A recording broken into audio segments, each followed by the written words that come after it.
Hello everyone, welcome to the channel. Today we will learn how to design an outstanding social media profile pictures on Canva. First, you have to do, of course, open up Canva, and then we will go to Instagram posts. Well, if you happen to not have Instagram posts here, you can always go to this bar and then search for Instagram posts. Next, we will click on it, then it will direct you to this blank page. Next, what we will need to do is to go to uploads.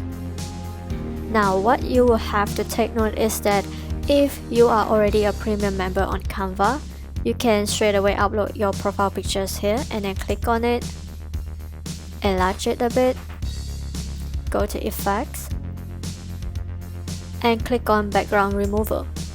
It will take some time to remove the background, but it will always do it perfectly for you. Click on apply. But if you are not a premium membership on Canva, you can always go to this website, remove.bg, and upload your profile pictures. Just drop it in. It will also remove the background pictures perfectly for you. What you have to do is that you have to download the picture and upload it to Canva, like how I did over here. Next, after we have removed the background of our profile picture, what we'll have to do is to go back to elements and search for gradient.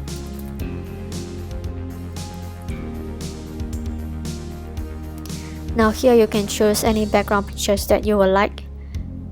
After choosing it, what you have to do is to enlarge the pictures. Then bam, that's it. No, I'm kidding.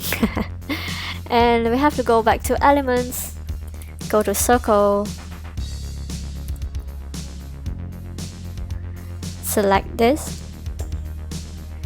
change the color to white color, enlarge it,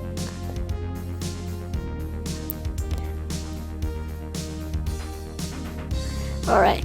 Now what we have to do is that we have to bring this circle to the back of our profile picture. Let me show you what I mean. You have to right click on your mouse and click send backwards. Now you see that this profile picture is in front of the white circle. Just click on it, maybe we will enlarge it a bit and then move it to the middle of the frame. And that's it. What you have to do is download it in any file type that you like. I usually will go on PNG for high quality image, or you can also opt for JPG. Now thank you for watching the video. Please like and subscribe. I'll see you next time. Thank you. Bye bye.